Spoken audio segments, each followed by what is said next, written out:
Buddy, yeah, 1 minute late. 1 minute late for someone who hates being late. Why?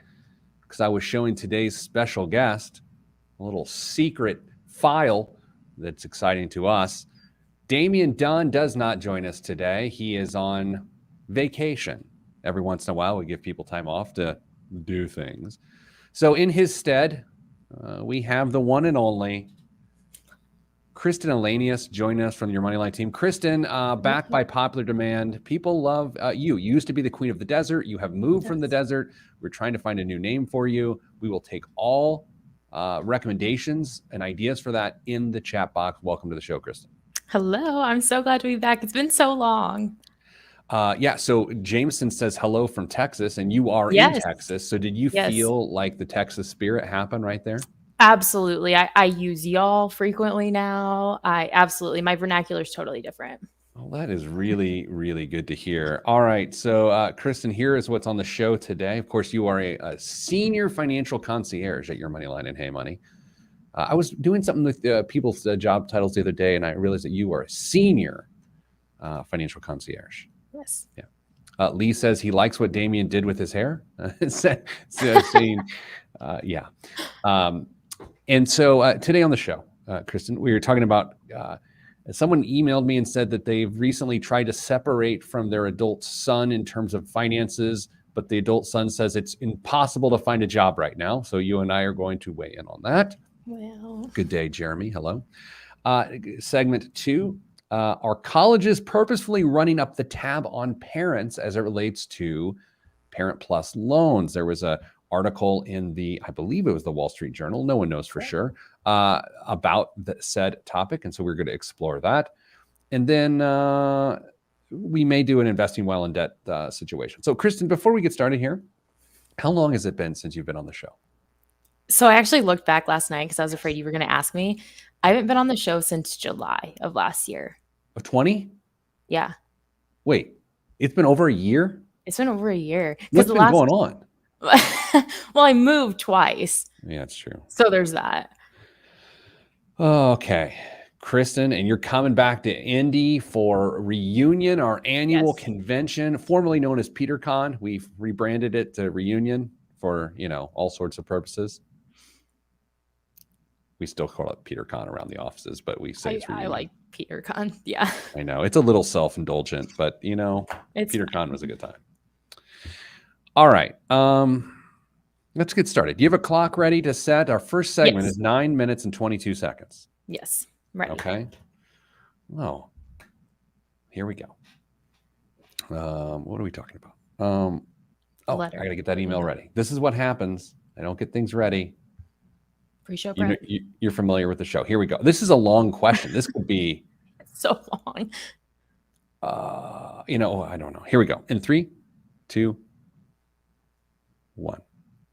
This week on the Pete the Planner Show, we answer your money questions. Here's how the show works. You email us, askpete@petetheplanner.com. That's askpete@petetheplanner.com. And here's what might happen.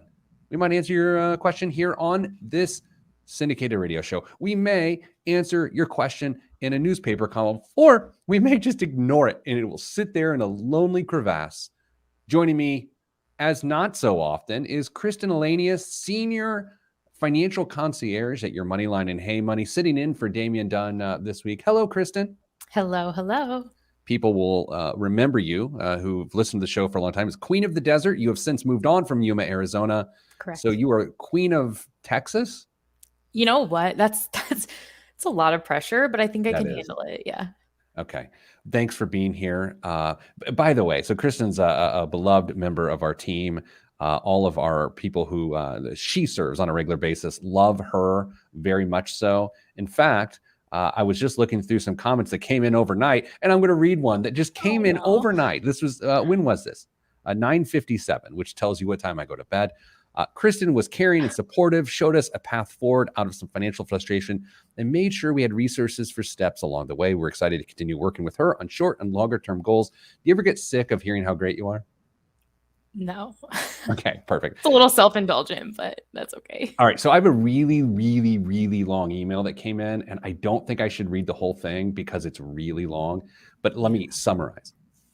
I wrote a column several years ago in the USA Today, and it was about parents and adult children separating their finances, like giving recent graduates a timeline of when they should consider moving out and being fully financially independent.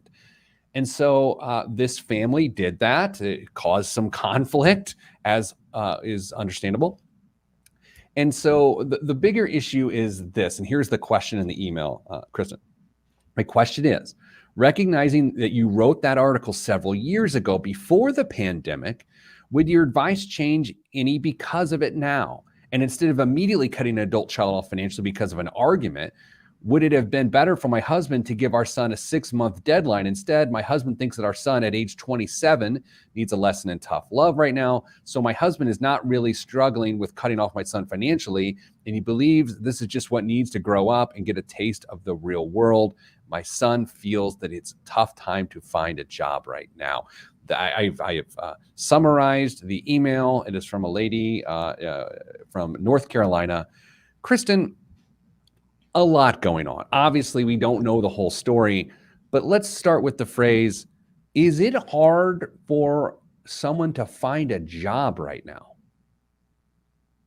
I really want to give the son the benefit of the doubt, but from what we see and from what I hear from my peers or my friends or people I know or people we work with, it doesn't seem to be difficult. Maybe not the job he wants, but a job.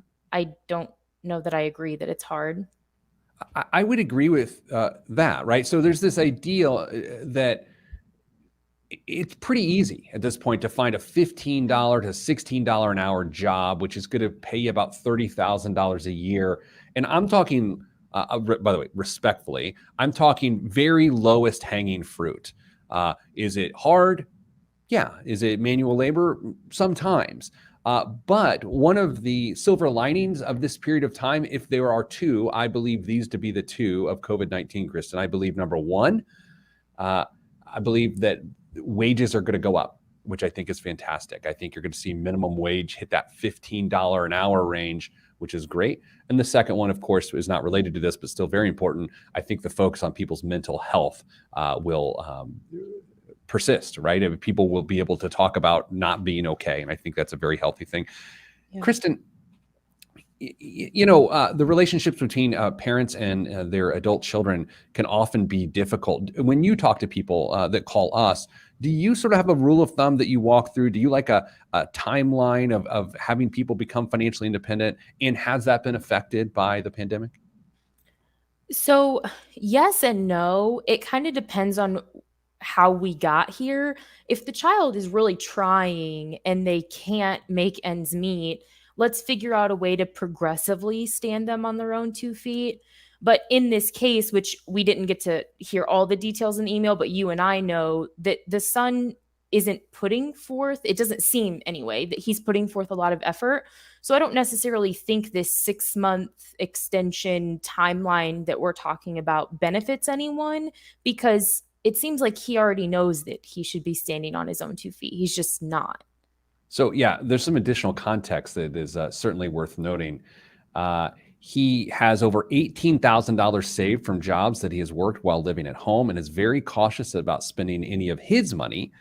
So that's a financial lesson he has absorbed. Like us, he also has zero debt. And unlike a lot of college graduates, has no student loans since he got a full scholarship to college. But unless he finds a job soon, he'll be forced to spend his savings, which he hates doing. So with that additional context, you've got a guy that is, very stable financially, no debt. And since he has no job, to say he's got 3 months expenses is absurd. He's got infinite number of months of expenses because he has no expenses. You've got to get out. I know. And I was trying to think of this question through the lens of a parent because I don't have any kids. And do I think that I could truly boot my child out of the metaphorical nest? I don't know. I mean, I think parents would like to think that they can, but I think the most important thing, in my opinion, for the parents in this case is you have to prepare for the conversation that's coming down the pipeline. You've already had this conversation. And in my opinion, the conversation that happens next is if you really do cut him off and he blows through his savings in 6 months, are you going to keep to this we're not helping him plan, or are you going to help him? And if you are, how does that benefit anyone in this 6 month interim? Every time you think you have a financial problem with a family member, just realize that money has nothing to do with it. Right. Right?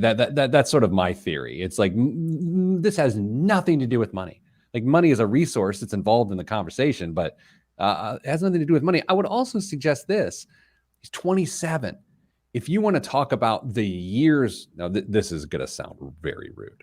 You want to talk about the years wasted, no retirement savings. And as you know, Kristen, age 22, 23, the most important years to save for retirement, because that money will grow forever. As you talk to some of our younger callers and participants that call your money line and Hey Money, do you feel like that's something that people naturally know, that 22 to 23 is the time to save for retirement, or is that something you have to teach them? I definitely think it's something that has to be taught, because life tends to happen several milestones at a time. And when you're starting a new job and maybe you have to get a new car and you might be living in a more expensive area than where you went to school, it's so easy to say, "Oh, well, I'll start my retirement later." And I think that that's a more common, like the more common approach that people bring to us is, "Well, I'm going to get there. I will." And it's like, I believe you, but it might take longer than you think, and we can't compromise in respect to time. Now, I am currently in a situation in which I'm not working out as much as I used to, because I've been very busy and I've made lots of excuses for myself, which is typically why I have to work out in the mornings, because every minute that ticks by in the day, the excuses pile on. I know you are a huge fitness freak. Do you like to work out in the morning or afternoons because of this same concept? I'm exactly the same way. If I put my workout off to the end of the day, which I'm doing 75 hard right now, so there's no excuse, you have to do it.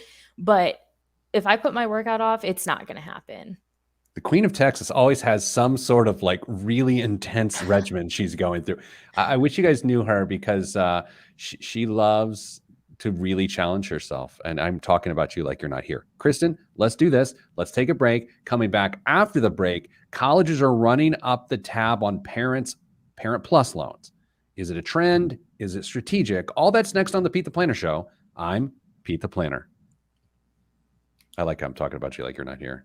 That You was me. guys, she loves to work out. She's so smart. I almost brought up your She's fur fit. babies too. Aw. I'm trying to figure out the lighting situation in here, because the problem is that when the sun is not behind the clouds, it's going to like blind me because it's coming right in my window. So, Sounds like the Queen of Texas isn't quite the Queen of Texas yet. no, not so much. I don't know if you want to call yourself the Queen of Texas now that I really think about it. I mean, there's a lot there. That's a lot of pressure. What was the Congressperson K? Well, you're not from Texas, so you wouldn't know. Yeah. Never mind. You can't be the Queen of Texas. You're just basically the Queen of Indiana who lives in Texas. Yeah, well. Okay. I need to find that article. Here it is. All right, everybody. I want to pull it. I should probably pull it up, because I was going to quote it and I should probably not misquote it. Yeah, that would not be ideal. Yeah, Dame will be back next week. He and his family went 2 different places. Kay Bailey Hutchinson. That's right, Danza. Kristen, you, of course, listen to the show and watch the show from time to time. You know the celebrity that is Danza DeLuna, listener of the year last year. Of course. Absolutely. Yeah, of course, Jameson's all-time listener, by the way. All listener of the all-time, Jameson in Texas. Okay. Here we go. Ready to get started? 9:23 on this clock. 9:23. You guys are learning about how radio segments work on this episode. You give me the ready to go sign. I don't know what it is. Touch your eye, your left eye. I feel like hook 'em has to be like my new thing, right? That's a bit on the nose. I feel like if you did that, it'd be forced. Okay, touche. Didn't you go to Purdue? Yeah. I don't think you can do a hook 'em if you went to Purdue. Spoiler up, right?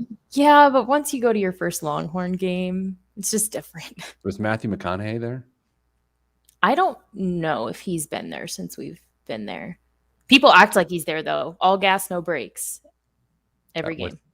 all gas, no brakes. What does that mean? I'm an older It's fellow. something he said one Oh, time, I oh, think.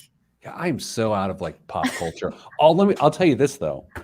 This morning, your coworker Oz, who's the greatest, Yes. she and I were slacking this morning, and I said something to the effect of "real G's move in silence," and she said like lasagna, right, to complete the Lil Wayne line. And the fact that Oz knows Lil Wayne lyrics has me tickled, and it was immediate. Like that's how good she is.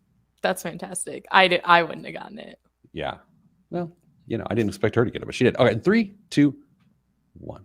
Back on the Pete the Planner show during the break, talking Lil Wayne lyrics. I know that's gonna resonate with none of you. Okay, so Kristen Alanius joins us from the Your Moneyline team, senior financial concierge, filling in for Damian Dunn, who's on vacation this week. Kristen, you are actually our student loan czar at Your Moneyline. You are in many respects. There's an article this week that came out in, I believe they call it the Wall Street Journal, how Baylor steered lower income parents to debt they couldn't afford. The Texas University and some other wealthy colleges guided families into no limit Parent Plus loans, leaving them with onerous payments. I will never get it all paid off, says one parent. Kristen, here's the thing. Some of the wealthiest U.S. colleges are steering parents towards these no-limit federal loans to cover the rising tuition costs, leaving many poor and middle-class families with debts they can't repay. So if you would, Kristen, can you help us understand the general funding mechanism of college? A student, well, and I mean this way, Sure. no money is saved. Mm-hmm. No money is saved. Let's say Ollie is going to school. She's clearly not getting a scholarship. What happens first? So ideally, the parent and the student complete the FAFSA, and then that determines what's called the expected family contribution. This is really complicated calculation that determines how much the government expects your family to pay for school. And then the school takes the cost of attendance, which is provided by them, which includes tuition, room and board, some miscellaneous fees and things. And they subtract that from what they expect your family to contribute. And then whatever that difference is, first becomes available to the student in the form of need-based aid, but that caps pretty quickly. And then anything after that usually becomes the obligation of the parent once the student has used all of whatever aid is available to them. Um, and that's how parents fall into the trap of Parent Plus loans. Is there's a funding gap there between what's offered by the Department of Education for the student, and the parent can pick up the remainder of that tab. So here's how I see it going down. Tell me if I'm wrong, as you should. Student goes to school. They take on student loans. They cap out maybe sophomore, early junior year in order for the student to continue to go to school there. The school comes and says, all right, look, you don't have a finished degree. You can't borrow any more money. Your parents are now going to have to borrow money, and they can borrow an unlimited amount of money. And if they don't do it, you got to leave. That's more or less what happens? More or less. There's an annual limit for the student and an aggregate limit. So that could happen along the way as well. But yes, exactly. It's like you're standing at the bursar's office and they're going to drop all your child's classes unless you figure out a way to pay. And Parent Plus loans fly in as this savior in this space. And a lot of the time, I don't think parents really understand the gravity of that decision, unfortunately. A lot of times parents, when they have nothing saved for college, we talk about this on this show all the time, and you're like, well, we're going to have to borrow. What's it matter? What we're going to have to borrow anyway. We might as well borrow whatever we have to borrow. I see that happening, especially somewhere like Baylor, which is so incredibly expensive that the student loans cap hits so quickly that you're just guaranteed copious amounts of Parent Plus loans to the tune of, in some cases, this woman, Trina Savarin, a 53-year-old public school administrator in Texas, says she owes $231,000 in federal student loans, of which at least $65,000 are Parent Plus loans, which came from sending her daughter to Baylor, and at least $74,000 in Plus loans for her son's college costs. and loans from her own 2015 master's degree, which were arguably also funded with Plus Loan program, the Grad Plus loans.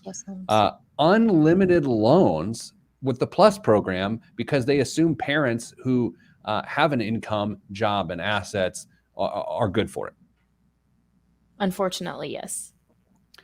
That's wild. The other criticism within this article is that somewhere like Baylor has one of the worst repayment rates for these types of federal loans among private schools with at least a $1 billion endowment.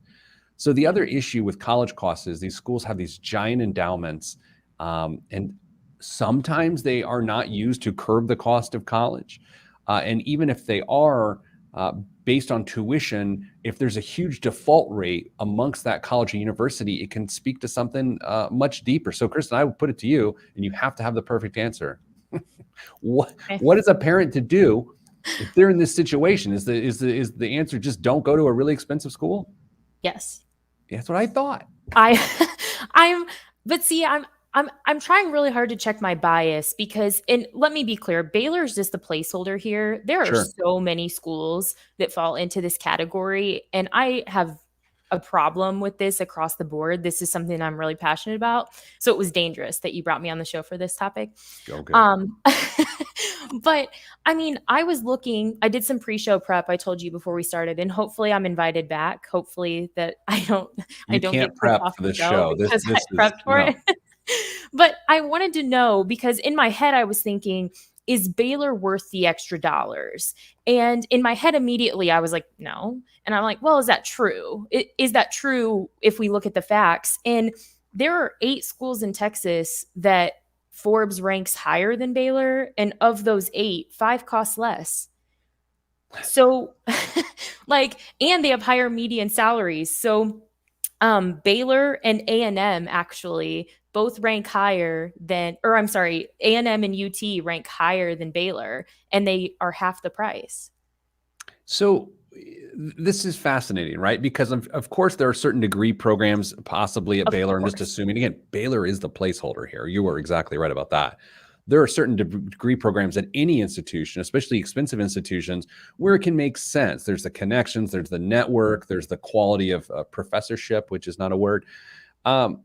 But if you're in general studies, if you're going to find yourself and you don't know what you're going to do, if you're going to study something, even like an education degree where you know what your salary is going to be coming out, it makes close to no sense to go to a high price university. No. And the best part about the way that Forbes ranks universities is that they actually show their 10-year median salary as well. And Baylor doesn't win there either.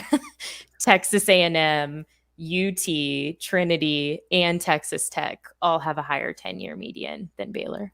Now, I know you're recently in Texas, but I believe Trinity is in the San Antonio area. Do you know that to be correct? I think that's true. It's private too, actually, and it's less expensive. So that was a good example too, because they're both private schools. Parents owe $103.6 billion in Parent Plus loans, which Congress uncapped in the 90s. Taxpayers bear the losses if the loans aren't repaid. Defaults don't hurt colleges, which get the money up front. And that is another big issue, is that the colleges have no skin in the game because they're getting paid up front.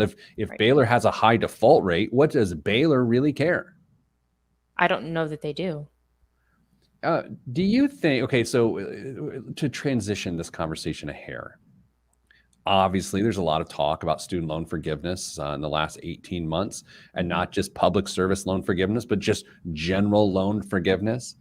And let's for a moment say that happens. I was more convinced it would happen within the last 6 months than I am sort of going forward. I don't know how you feel. Exactly. But let's say it happens.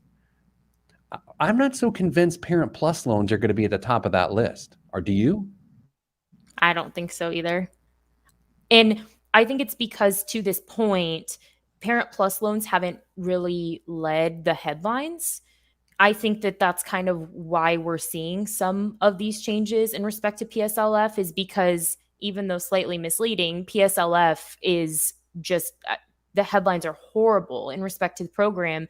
And I think that that's why we finally saw some change. And for the most part, we don't hear that. Let's pick that conversation up after the break here on the Pete the Planner Show, talking student loans with the Queen of Texas. All right. That's me cutting you off at the end there in Stop. time to make the segment, but it works. All right.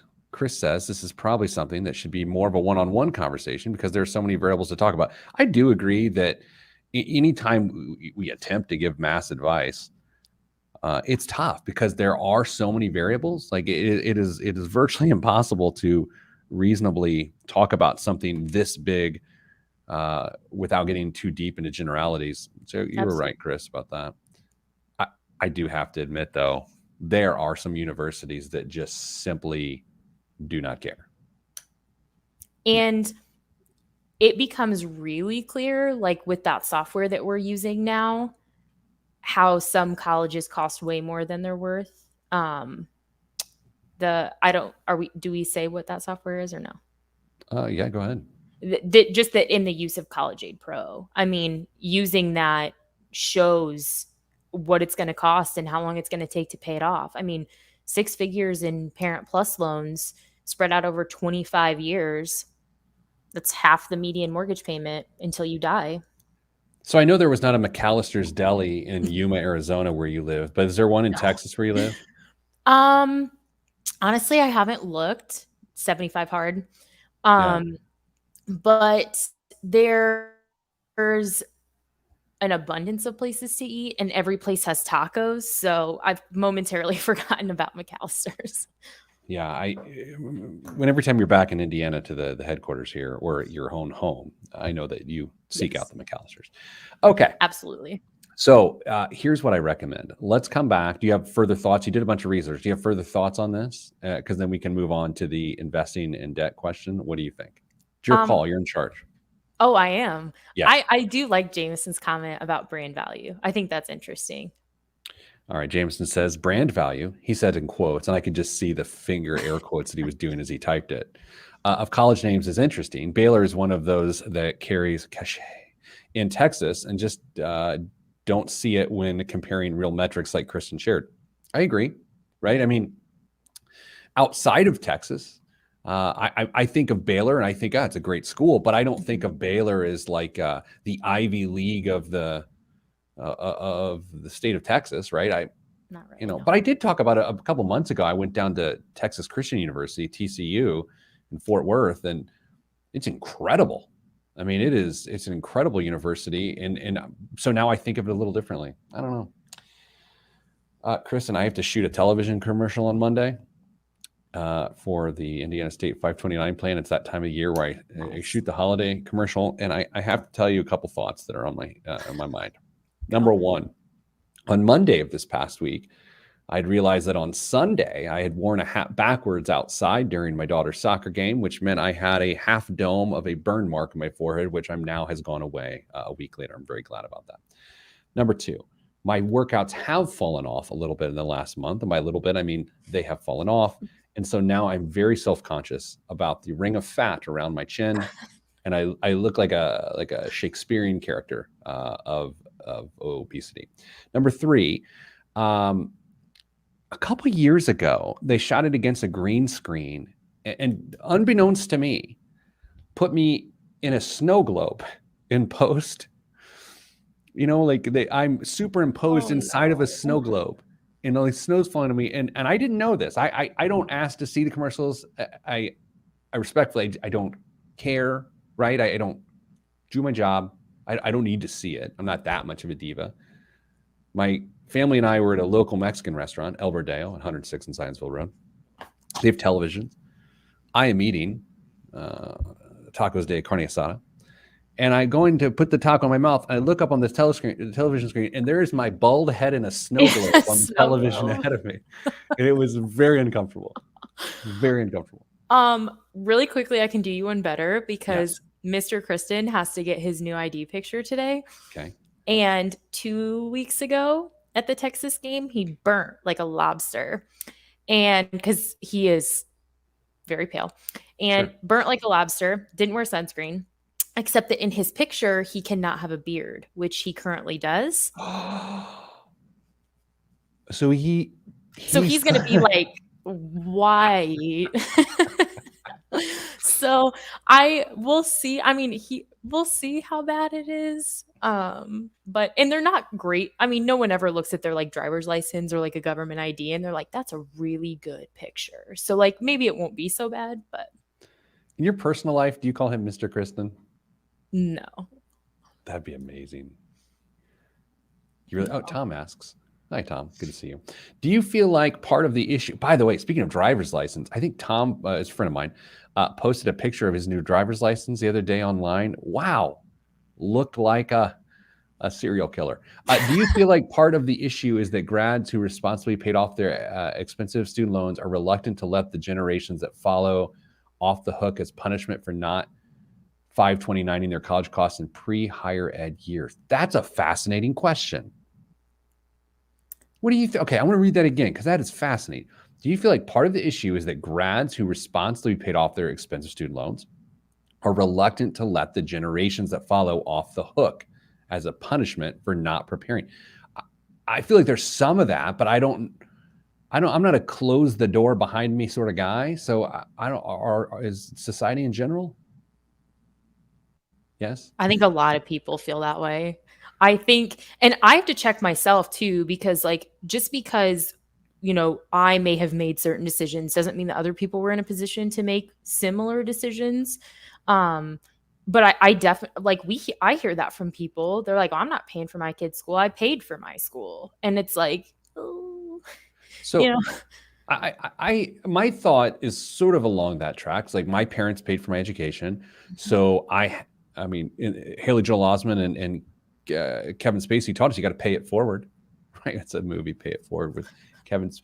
I'm paying it forward, right, by paying for my kids' college. So I'm curious. Obviously, you don't have kids; you have fur babies.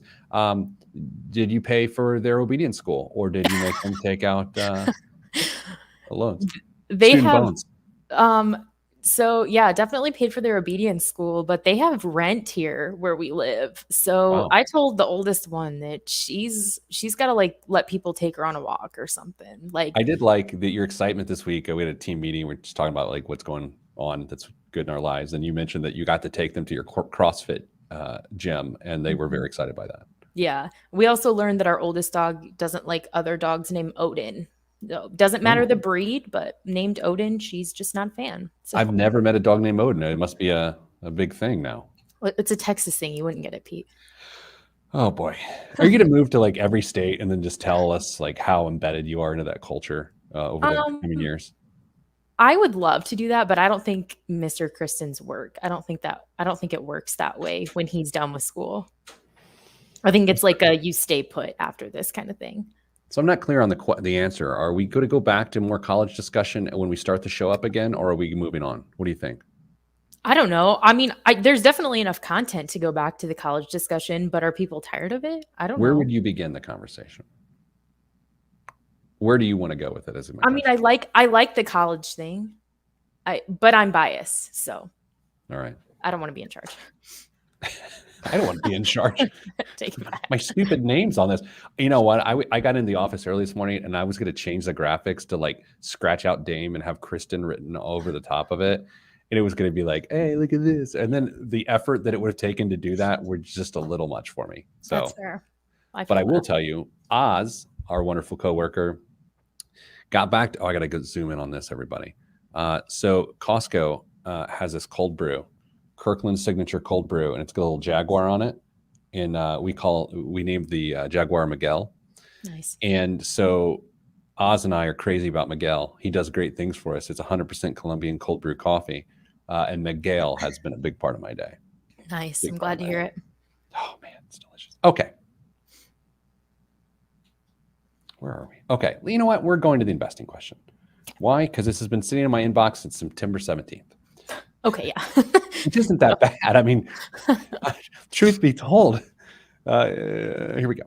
In 3, 2, 1. Back on the Pete the Planner show. Queen of Texas joins us, Kristen Alanius, senior financial concierge at Your Money Line and Hey Money. Returns to the show since the first time since July of 2020. She told me that's how long it's been since she's been on the show. Hello, Kristen. Hello. Okay. Dear Pete. Oh, it says, hi, Peter. Yeah, I think, do you call me Pete or Peter, Kristen? Pete, for sure. Yeah, like I don't care what people call me, but it is funny what people choose to Yes. call me. I got home from work the other day, and Sarah, Mrs. Planner, who calls me Peter all the time, called me Pete, and I was very confused. Sure. I felt like something was going on. Hi, Peter. I'm currently reading through your book, Your Money Life, Your 20s, available where all good books are sold. I just finished the section on debt and found it very useful. I'm a recent college grad, paying off student loans and a car loan. The interest rates on both loans are relatively low, both under 2.5% and totaling just under 25,000 American dollars.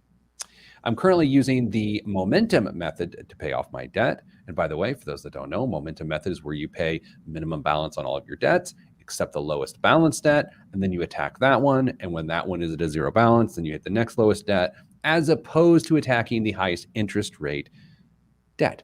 Back to the email. The debate I'm having with myself is whether or not I should be investing in a Roth IRA while I am paying off these loans. I'm currently putting an extra $1,000 a month towards debt. So contributing to a Roth would effectively cut that amount in half. It's the opportunity cost of investing now versus being in debt for 3 more years that I have to be. Is there a direction you tend to lean in these situations? Being so young with low interest rate debt, I'm thinking I might go ahead and start investing now. Thanks so much, Micah. What do you think, Queen of Texas? I think Micah should invest. I don't always say that because I don't always trust someone to have, because it takes a certain level of discipline to be able to kind of balance. But if you can't get that time back, and Micah has quite a bit of cash flow available, I think Micah has to open the Roth IRA. 100% agree. And let's look at a couple numbers here, okay? Sure. Every once in a while, I do make this about numbers. Let's do Interest it. rate, 2.5%, Kristen. 2.5%. Yeah. Unless Micah is a really, really risk adverse investor, the math is really hard to argue against. Let's say, and we're going to pick a rate of return. Like, no one hold us to it. This isn't a matter of like, call me on Monday and I'll fix you up with a fixed rate of, no, this is just, we're projecting a long-term 45-year rate of return. Long-term, I'm going to say 8%. Are you going to hang up and not be on the show anymore? Or are you okay with that? No, we're good. All right, 8%. And historical numbers would tell us that is very feasible. So much so that you could arguably get 8% from a 60-40 portfolio, 60% stocks, 40% bonds over a 45-year period, as opposed to a 100% stock portfolio, which will likely pay more than 8% annually. I digress. So what I like to do in these situations is to say, okay, what's your rate? What's your interest rate? It's 2.5%. What would you likely be earning on the other side in terms of return? 8%. The spread between 8% and 2.5%, all things being considered, would lead you towards putting your money in something that could get you 8%, even though you're paying 2.5% to do that. Yep. Absolutely. It's unless there's some mitigating circumstance that we're not aware of, I think it's really hard to argue against opening the Roth or funding a Roth if he already has one. We talked earlier in the show about how the most important financial years of your life are your first financial years. The first time you have income is when you can make the biggest difference. And it really is just how math works, how compound interest works. Right. That is why I consistently find myself cursing myself both under and over my breath from ages 22 to 28, because I was not as aggressive with my investing as I should have been, not in terms of what to invest in, but how much to invest. And that period, that 6-year period, I can't believe I'm going to say this. My net worth would be double what it is right now. Double. Why? Because that 6-year period is another doubling period. Right. The rule of 72. I'm gonna get sick. So I think this is also a great example of it's not an all or nothing situation. He can do both. Absolutely. As his cash flow becomes more interesting, as his income increases, as he catches a break here or there, as he gets a tax refund, then there's that mechanism to sort of increase contributions and do those sorts of things. I will note he does not make mention of a retirement plan at work. I'm curious what you think about that when you see a young professional not even mention their retirement plan at work. Do you just assume they don't have one, or do they assume they're dismissive of it? In this case, I almost want to say I think he's dismissive of it. Like, oh, well, I already have this, just because he's asking a little bit more of an advanced or involved question in respect to his financial wellness. So I'd like to think that he's already taking advantage of that, but maybe not. Okay, so I find a Roth IRA to be probably one of the more uh, flexible, beneficial investments there are out there because of how the different rules work with it. It is Yeah. primarily meant for retirement. It will provide tax-free withdrawals at retirement post 59 and a half. There's some other ways to get money out of it, a lot of ways to get money out of it prior to 59 and a half. Kristen, how do you balance when you talk to people on our line? How do you balance the flexibility of a Roth IRA with the importance of leaving it alone? That's really tough because when people see this, I don't generally lead with the fact that it's flexible, and I tend to not offer that up as a rule, because I think when we already have in our minds that a vehicle can be a safety net, a specific savings account, a Roth IRA, whatever it might be, I think you're just already more inclined to break that glass in case of emergency, even if it might not be. So I try really hard to not lead with that and instead lead with, the Roth is, let's look at both sides of this tax equation. We don't know what taxes will be like. That's one of my biggest things is, when I retire, I have no idea what taxes are going to be like. So maybe let's play both sides of this fence. Let's have some assets that are a little bit more under your control, for better or worse. Usually what I lead with. I felt like when you said that, you were basically saying, Pete, I'm 20 years younger than you. And that's why I'm I'm going to not say it this way. I'm not 20 years younger than you. Close enough, closer to 20 than it is 10. Yes. Yes. Touche. Yeah, it's interesting. Anytime we give guidance, or that I've given guidance in the last 20 some years, you do have to take into account human nature. And I think that's why we just do it differently around here. There's a lot of technical advice, Oh, but yeah. for us, practical advice is so much better, because we know if you tell someone, oh, you can take what you put out, you can take out what you put into a Roth IRA with no issues, they will, and it Yep. will hurt them. Absolutely. And your financial wellness doesn't happen in this like perfect vacuum either. So giving broad financial advice is kind of can sometimes be a dangerous thing anyway. And in this case, I'm more of an advocate for, hey, let's focus on the Roth IRA, but with a few different variables that might not have been my answer. Kristen, since Kristen is here, by the way, occasionally I'm just going to read glowing reviews of her from your Moneyline users. This one came in on October 13th. Kristen has been wonderful the last few times I've reached out regarding refinancing our mortgage. Having access to her and others has really been invaluable as we navigate these big financial decisions. Thank you. Oh, it never gets old, does it? No. And the people we work with are so great too. Like both of those reviews that you read, both stellar conversations because the participants are so awesome. I love it. All right, so let's do this. This is going to be the toughest part of the show. Dame's not here.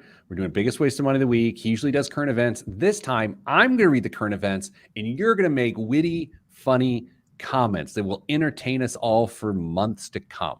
All Yes. that is next, right here on the Pete the Planner Show. Special guest star, Queen of Texas, Kristen Elanius, joins us, senior financial concierge at Your Money Line. I'm Pete the Planner, and this is the show.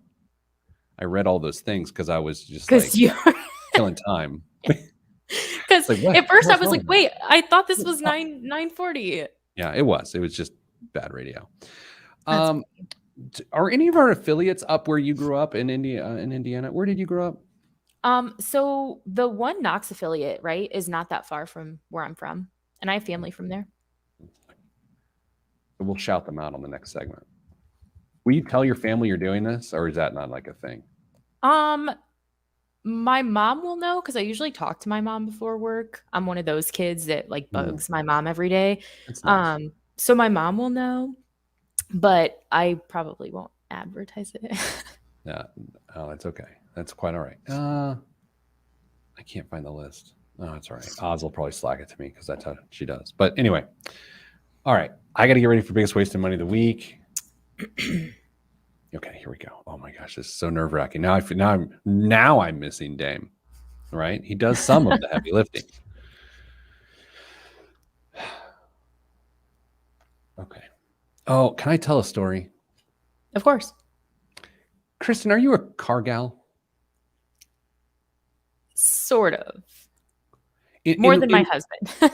okay, so Mr. Kristen is not a car gal. No. Okay, and why do you call because Dame is a car guy. We know this. Correct. Yes. So why would you consider yourself a car gal? Because I know like vehicles I want in like different like phases of my life, and Okay. I'm more familiar with vehicles than most people are, I think.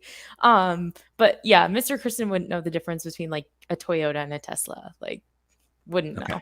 So I'm more in line with Mr. Kristen in that regard. Like I have a nice SUV, but I don't care. It's just like I just don't. It's just fine, right? Like not a status thing for me. Practical. So I go to my friend's house the other day to pick up my daughter from a boy-girl party, which in itself I was very nervous. Other than, of course, I trust the family; they're great. But middle school boys are not someone to mess with if you're a middle school girl because they're very Right. smelly, right? Right. So I go to pick up my daughter at this party, but my buddy's like, "Hey, just come over early. We'll hang out." I was like, "I'll be there." So my friend happens to have done well. Like, I mean, and I'm really underselling sort of his situation. Maybe we'll talk about that off the air. Deal. But anyway, I get there, and my guy happens to be a car guy, like a pretty big car guy. And I get there, he's like, "Hey, come with me." And this is one of my friends. And anytime he says, "Come with me," whatever happens next is magical. It just is. Like this person is the sort of person that, like, whatever you're with this person, it's amazing. So I was like, okay. And we go, and he opens this garage door. He has several different garages, and he opens this garage door, which I hadn't seen this one. And within there is a Lamborghini.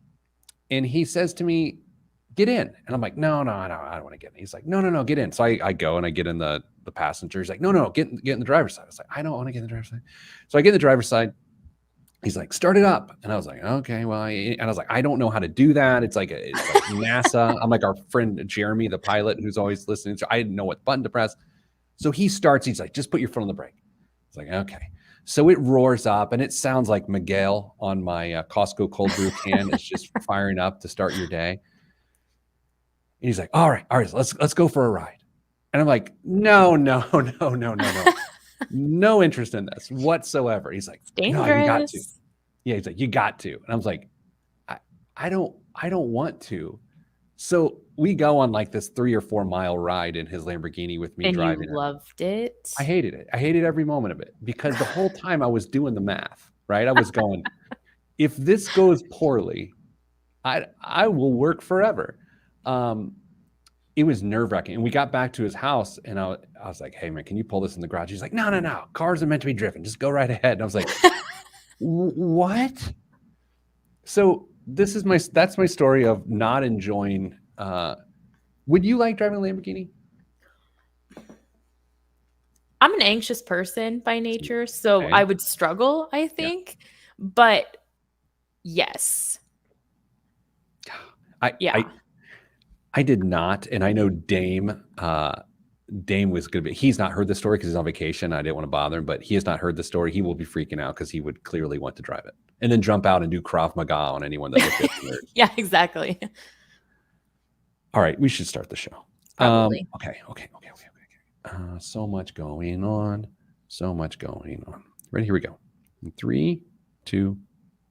This week's biggest waste of money of the week, right here on the Pete the Planner Show, is, by the way, joining us this week, special guest Kristen Alanius, the senior financial concierge at Your Moneyline and Hey Money, sitting in for Damian Dunn, who is on vacation. The Rolls-Royce Cellaret Cigar and Whiskey Box is this week's biggest waste of money of the week. Rolls-Royce is now offering its ultra-luxury experience outside the doors of its iconic automobiles with the Cellaret cigar and whiskey box. The Cellaret is made from polished aluminum and covered in Havana leather, with a fold-up serving tray covered in obsidian Eos open-pore veneer inlaid with the Spirit of Ecstasy, which is also the name of my garage band in high school, Spirit of Ecstasy. Underneath the tray is 4 hand-blown lowball glasses etched with the double R logo. At one end is a cigar humidor lined in Spanish cedarwood with a hygrometer and cigar cutter by St. DuPont, Paris. At the other end is a case for storing the drink of the evening. Kristen, if you were going to buy, Mr. Kristen, a Rolls-Royce Cellaret cigar and whiskey box that you're seeing pictured here on our live stream, what would you pay for? What would you be asked to pay for it? I'm so bad at this. Is it 4 digits? No. It's more than that? Yes, ma'am. Oh my, I don't even have is it 25? It is $55,239. Oh my gosh. Now, the best part about this, of course, is how they got to 239 at the back end of 55,000 seems like there's a story to it. But look, it's a Wow. box that holds whiskey glasses and cigars. Kristen, if you're going to have whiskey and cigars, do you really need a $55,000 box?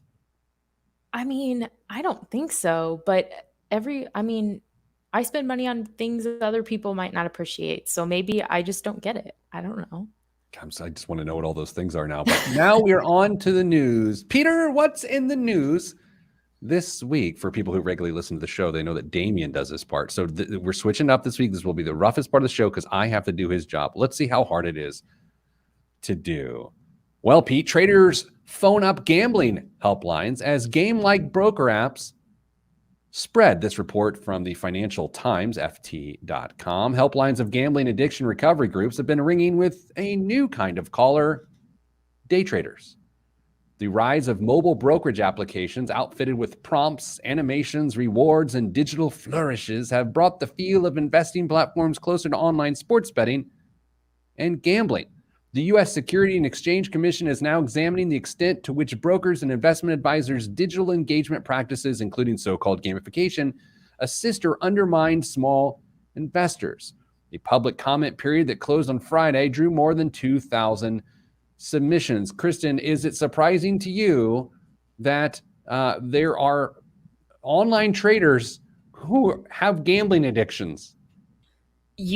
Those were literally going to be my words. My words were going to be, is anyone surprised by this? Because I'm not. No, No. not at all. I mean, we've been Of talking about this in this course. show for 2 years, how online gambling, online trading has morphed into this beast of bad habits. So this is not at all surprising. No. The gamification of investing, we saw this, like you said, 2 years ago, 2+ years ago. You don't have to answer this, right? I used to day trade in college, right? I day traded all through college, occasionally went to class, made a lot of money. A lot of money by college kid standards, maybe not a lot of money in my life today. And I thought it was great and it was fun. I don't do that at all anymore. I don't actively trade. I do realize that sort of the modern version of what I've just described when I was 22 is probably cryptocurrency. I'm curious, as you've grown to learn about money and, of course, be an expert in the financial world like you are today, what's been your experience with sort of the urge to do those sorts of things? Is that something you talk about? So I absolutely have one of the accounts that we talk about that we Sure. hate so much. Yeah, of course. But several years ago, Mr. Chris and I decided on an amount of money that I was going to put in the account, and it was just its own thing. And for me, because I used to be an advisor and I'm not now, we're in a counseling role. We don't give investment advice. It was really more for me a way to stay in tune to the conversation a little bit, because when you step out of that world, it becomes really hard to just even have to be familiar in any way. So that's really what it was more about for me. And my friends, because I'm a millennial, love to ask me questions about my Robinhood account. And I'm just like, absolutely not. Like, that's not what we're here for. You I you can do your own thing. Well, Damien's got a Robinhood account too, for what it's worth. So, I know. Jim Cramer launches the CNBC Investing Club with a focus on building long-term wealth. CNBC and Jim Cramer announced a couple weeks ago that they're creating an investing club to help people build long-term wealth. And in the coming weeks, they'll start sending regular emails letting you know, the consumer know, what they're seeing in the market so they can make the investors can make smart decisions with their future. Kristen, when you think of long-term investing, I'm guessing Jim Cramer's the first name that comes to the top of the list. Absolutely. Absolutely. Here's my thing. If someone is using a trading platform, most of them show you the analyst picks anyway. So why do I need that separately when I, a trader, not me specifically, but when you're looking at the app and you click on a specific company, it tells you what the analyst reports are. Like, why do I need someone else to tell me that? It's already right there. Because they're building a brand, Kristen. Well, Building a good brand. luck to them. Retail sales unexpectedly gain in September as consumers keep spending. Retail sales for the month of September increased 0.7% against the Dow Jones estimate for a decline of 0.2%, excluding auto-related sales. Compared to a year ago, consumer spending was up 13.9%. Okay, so I'm going to ask you an impossible question. I want you to think back to how you were feeling in September of 2020 about the world, the economy, everything. Do you feel 14% better about the economy than you did September of 2020? And if so, do your feelings, are they reflected in your consumerism?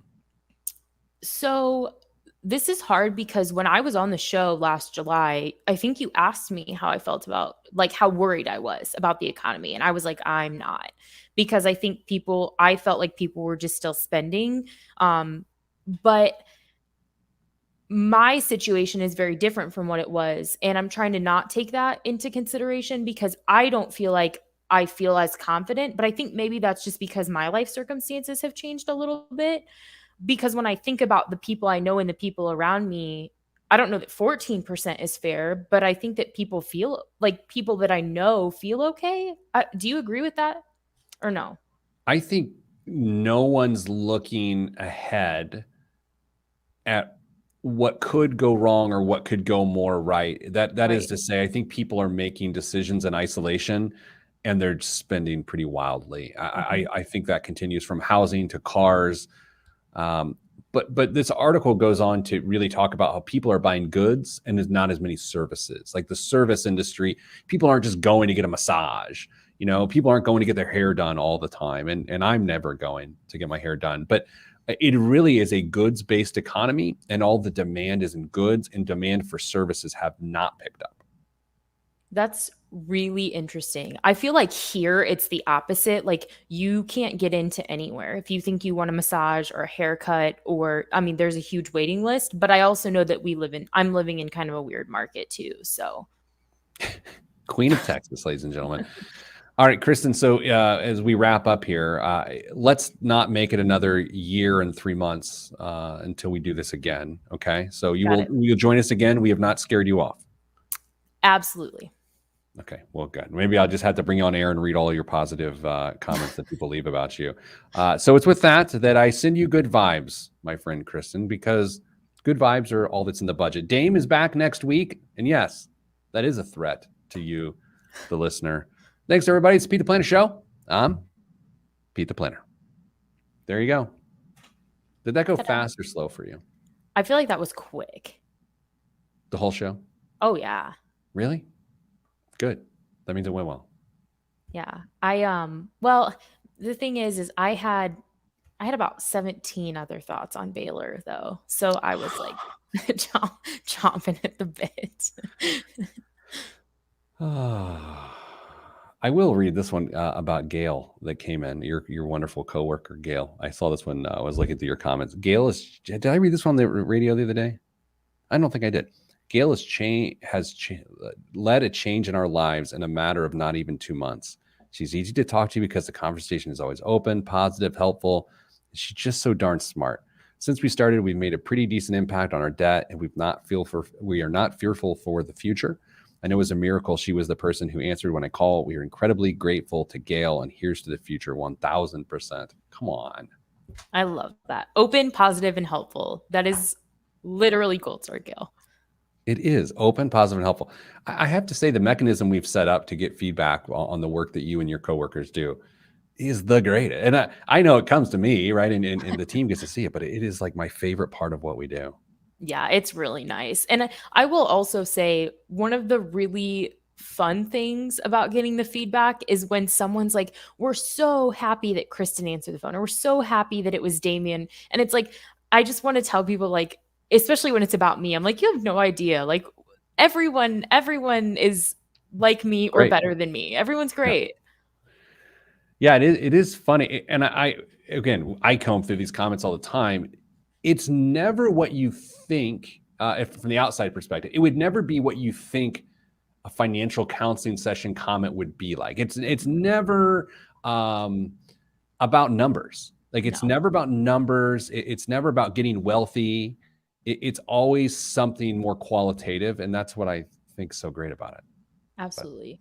But anyway, anything else you want to say? Oh, Dame just sent me a message. So Dame's watching right now. Watch out, Damien. He says he would have absolutely driven the Lambo, and he's not all surprised that I had a 4-mile pucker experience. It's harsh, right? All right. Well, my stomach's growling, which means Miguel needs some friends in my stomach. So I'm gonna go. Kristen, thank you very much. Tell Mr. Kristen hello, and sorry about his beard picture. And we'll see you here in Indianapolis in just a month. A month from today. Absolutely. We'll duck pin bowling. All right. Yes. Thanks, everybody. Stay getting money.